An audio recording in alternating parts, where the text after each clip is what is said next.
U nastavku jutra predstavit ćemo novu tehnologiju gradnje. U pitanju je Q sistem, a gost jutarnjeg programa televizije Kopernikus je Jovan Nikolić, predsjednik kompanije Quattro Houses. Dobro jutro i dobrodošli. Dobar dan. I evo, nakon svetske premijere na sajmu građevine, Q sistem izazvao veliko interesovanje ovde kod nas i svakako bi bila dobra prilika predstaviti gledalcima upravo isti i reći zašto je proglašen za najbolji projekat energetski efikasne gradnje u Evropi. Pa vidim i vama se kao kući zahvaljujem, zaista je i dobar odjek i vidimo i po pozivima i tako dalje, ali evo ja bih da nekako ponovim ponovo šta je Q sistem. Q sistem je nova tehnologija gradnje bazirana na energetskoj efikasnosti, što je broj 1 u gradnji sada svugdje na svetu. To je zahtev broj 1, da svi objekti, sve kuće, da li to bio stan, da li to bila zgrada, da li to bio objekat u privatnoj svojini tipa kuće i tako dalje, mora biti energetski efikasan. Energetska efikasnost se traži da bude izuzetno visoka i to je po našem nekom zakonu, da kažemo, negde skoro 80% potrebno smanjiti potrošnju energije za potrebe grejanja ili hlađenja tih objekata. Mi smo u tome prvi uspeli da to postignemo i izbacili smo te takozvane termalne mostove, odnosno gde dolazi, kod gradnje dolazi do znojenja, buđenja zidova, otpadanja i tako dalje. Mi smo sve to sprečili.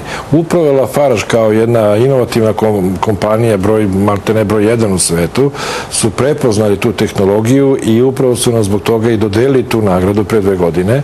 I evo, nakon 2 godine upornog rada i vrlo temeljnog rada, zaista, to mora da naglasim, vrlo temeljnog rada, mi sa tom tehnologijom izlazimo na tržište. Znači, faktički, krajem godine gradimo našu fabriku u Golubincima, koja će biti završena, nadamo se, do kraja godine i posle toga krećemo značajno sa gradnjom novim sistemom. Da, ja ću vas svakako malo detaljnije o tome pitati, ali evo pre toga da kažemo da Quattro Houses kao kompanija veliku pažnju posvećuje ekologiji i zaštiti životne sredine i s tim u vezi održana je jedna akcija NAD. Jeste, održana akcija. Mi smo bili, pravo da kažem, zaprepašćeni. Vrlo smo bili iznenađeni da smo bili jedina kompanija koja je uradila neku akciju povodom, da kažemo, tog dana. A činjenica je da je stara Jugoslavija 1972. ili 1973. upravo inicirala taj datum da se poštuje u svetu i da se nekako obeležava. Mi smo maltene jedini to radili. I u prisustvu dece iz osnovne škole, Stevan Sremac, čini mi se da je bilo, zasadili smo 4 jasena kao znak Kvatra, naše kompanije, i zaista je bilo prelepo vidjeti tu decu sa kojim oduševljenjem su oni to radili i sadili to drveće. Tako da mi kao kompanija smo izuzetno društveno odgovorni zaista i trudimo se tako da budemo i mislim da ćemo biti, da kažemo, jedan od lidera društveno odgovornih kompanija u Srbiji. I ovo su upravo kadrovi, je li tako? Jeste, ovo su sve naši kolege i koleginice, arhitekte, ovo su arhitekte, dizajneri i tako dalje. Ovo je naš glavni statičar Čika Miša, ali zaista to je jedna dobra, mlada ekipa koja je voljna da radi, koja ima puno znanja, iako su mladi, vrlo su edukativni i zaista to, evo, upravo s ovom tehnologijom mi tu uspevamo da postignemo sve. Za juli mesec najavili ste početak izgradnje fabrike u Golubincima, ali tako je, šta će biti prednosti takvog projekta? Pa prednost je prvo da donosimo jednu novu tehnologiju u Srbiju. Znači, mi ćemo je izgraditi, mi ćemo tu tehnologiju postaviti u Srbiji. Ali je velika prednost što će veliki broj ljudi biti zaposleni. Posebno je, nama je postavljen akcenat na samoj fabrici koja će biti faktički jedna pokazna fabrika, jedna demo fabrika, ogromna, skoro na 11.000 kvadrata će biti sagrađena, a gde će svi ljudi i svi investitori i druge države i vlade videti kako to funkcioniše u Srbiji. Zato i želimo u Srbiji da to bude stvarno, što bi rekli, par excellence, sama i gradnja i funkcionisanje rad u fabrici, i to će biti pravi reper za sve države sveta. Boravili ste, evo, kad smo kod raznih država sveta, i u Iraku, i to sa našom državnom delegacijom. Šta je bio cilj ove posete, kako je protekla i da li možemo očekivati dalju saradnju u tom smislu?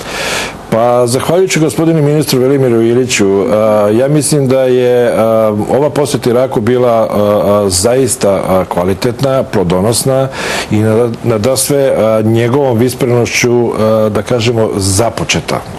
Naime, čemu se radi? Irak je kao država vrlo poznata nama, ali smo mi poznati i njima. Znači, sve stare, da kažemo, u staroj Jugoslaviji dok je radila u Iraku, faktički 80% maltene sve su bile to srpske kompanije. Mi smo toliko dobar utisak ostavili, toliki dobar kvalitet ostavili, da nakon svih ovih dešavanja, ratova, razaranja i tako dalje, sve ono što su Srbi gradili i dalje je dobro i kvalitetno. I to su sada iračke vlasti prepoznali nakon, da kažemo, nekih drugih država tipa, ne znam, Turska, Kina i tako dalje, da grade jeftino, ali nekvalitetno. Jer, pazite, nigde ne postoji jeftino, kvalitetno na svetu, to nije moguće, tako da nije moguće ni u gradnji. Ali je moguće poboljšati i napraviti povoljnije uslove i povoljnije cene. Da bude jeftino nije moguće. Sad su oni to prepoznali i sad hoće ponovo taj srpski kvalitet i zaista smo imali izuzetne sastanke, jako dobre, jako kvalitetne i... Šta bi to značilo? To znači da je, recimo, sad ugovoreno u vrednosti nekih 200 nešto miliona dolara ugovoreno je posao za ono, da kažemo, inicijalno i tim pre što je gospodin ministar Velja Ilić postigao da su Iračani sami dali srpskim kompanijama, a i to samo srpskim kompanijama dali su posao.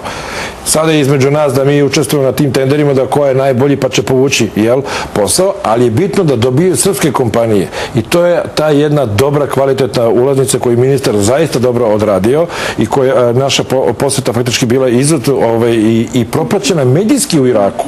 Ali smo i mi zaista bili zadovoljni, Iračani su zaista zadovoljni i evo sad se nadamo da ćemo vrlo brzo implementirati to u jednu pravu saradnju i to je ono što sam ja i pre govorio, povećanje BDP-a je upravo su ovakvi potezi ministara koji treba da povuku, koji su ti koji treba da povuku privredu i da povuku ono što je dobro u Srbiji, ono sa čim dobro raspolažemo. A nažalost građevina i građevinski sektor Srbije u jako lošoj situaciji i upravo je ovaj potez jedan od dobrih budućih poteza koji će poboljšati stanje građevinarstva u Srbiji. I da se za kraj razgovora dotaknemo još jedne aktualne situacije. Brojne su nepogode koje pogađaju sve te, svedoci smo ovih dana i evropske zemlje i prosto se nekako nameće i pokreće pitanje sigurnosti objekata u kojima živimo. Šta u tom smislu može da ponudi ova kompanija? To su nam pravo da kažemo i u Iraku prvo pitali.